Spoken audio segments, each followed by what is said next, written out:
Assalamualaikum warahmatullahi wabarakatuh. Iwan Filah, Pilkada DKI terus saja tetap menarik ya, walaupun sudah ditetapkan oleh KPU yaitu pemenangnya Pramono Anung dan juga Rano Karno.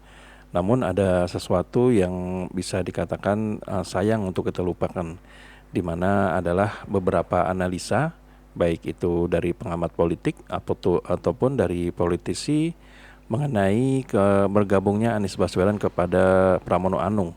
Nah, di sini ada semacam bisa dikatakan analisa, bisa dikatakan doktrin juga, bisa dikatakan ya negatif speech mengenai bergabungnya Anies Baswedan ke kubu 03. Nah, siapa saja yang mengatakan itu dan apa saja yang dikatakannya? Mari kita simak videonya berikut ini. Dan ada satu hal yang menarik dengan Anies mendukung Pramono datang kampanye ya kemarin ya. Itu membangunkan macan tidur. Selama ini Pramono itu mengesankan dia juga dekat sama Jokowi dan Prabowo, betul ya Mas ya? Ya, teleponnya apa begitu. Sekarang udah susah lagi dengan adanya Anies. Macan tidurnya itu yang sambil tidur tenang-tenang namanya Jokowi dan Prabowo.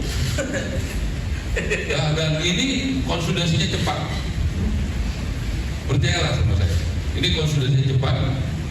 Jadi saya berterima kasih kepada Mas Anies yang sudah mendukung Prabowo dan Rano karena membangunkan macan tidur, dan ini akan membuat peta dukungan berubah dalam beberapa hari. Kita senang Pak Anies mendukung Pramono dan Ridwan Kamil. Itu membuat kita tambah semangat, membangunkan macan tidur yaitu Jokowi dan Prabowo. Lihat kita sudah makin semangat dan bersatu untuk mendukung itu. Dianggap sama PDIP katanya panik gitu, gimana? Nggak apa-apa, nanti kita lihat yang panik siapa, yang suka marah-marah siapa, gitu kan?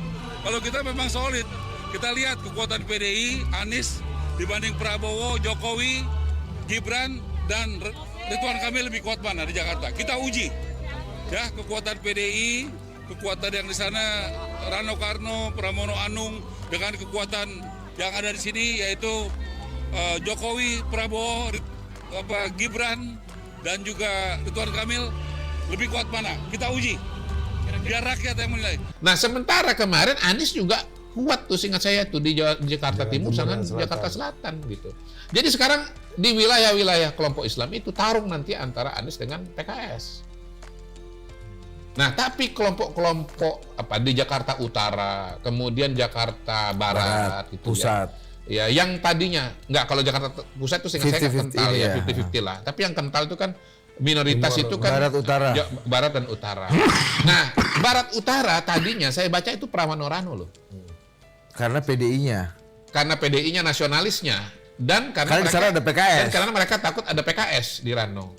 Tapi per hari dengan adanya Anies, bisa jadi justru Ridwan Kamil dan Suswono akan punya peluang untuk menang di Jakarta Barat dan di Jakarta Utara gitu. Karena sekali lagi tesisnya ya pada hari ini ya, tesis saya bahwa Anies itu adalah hantu yang lebih mengerikan dibandingkan dengan PKS.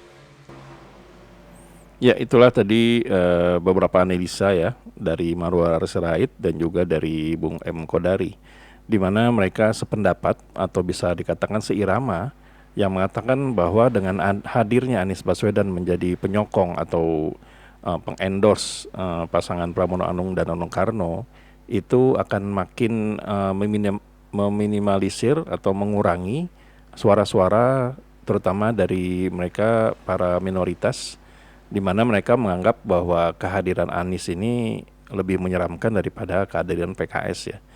Di mana di situ juga Bung Kodari menyebutkan hadirnya Anies itu bukan memperbesar suara, justru mengecilkan suara.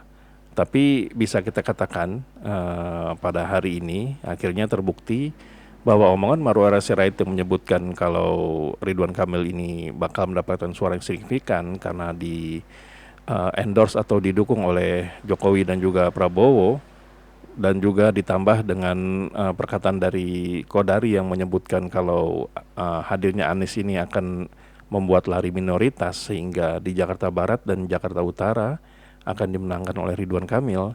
Semua analisa tersebut akhirnya terbantahkan ya. Semua analisa tersebut akhirnya tidak terbukti dan KPU sudah mengumumkan bahwa di semua tempat atau semua daerah di Jakarta itu dimenangkan oleh Pramono Anung dan Rano Karno, baik itu yang minoritasnya banyak ataupun yang minoritasnya sedikit.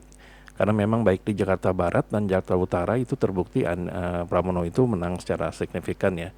Jadi bisa dikatakan analisa-analisa M. Kodari dan Marwara Sirait itu semuanya tidak terbukti dan bisa kita buang ke tempat sampah. Jadi bisa dikatakan inilah analisa atau bisa dikatakan doktrin atau bisa juga dikatakan negative speech yang tidak laku dijual di Jakarta.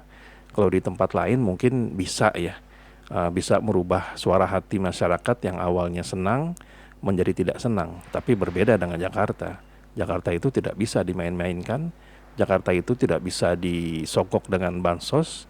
Jakarta itu tidak bisa dibuat-buat gitu, karena mereka memang real, mereka itu kuat, independen dan juga mandiri. Jadi ya apapun yang dilakukan oleh siapapun untuk merubah pilihan mereka itu tidak akan bisa. Salah satunya adalah dengan malasnya orang-orang Jakarta yang memilih pada tahun ini. Itu disebabkan salah satunya adalah karena tidak adanya sosok pemimpin yang menurut mereka adalah menjadi panutan atau layak untuk memimpin Jakarta. Nah, jadi itulah video kita kali ini. Bila memang kami ada salah kata atau salah data, kami mohon maaf. Wabillahi taufiq wal hidayah. Wassalamualaikum warahmatullahi wabarakatuh.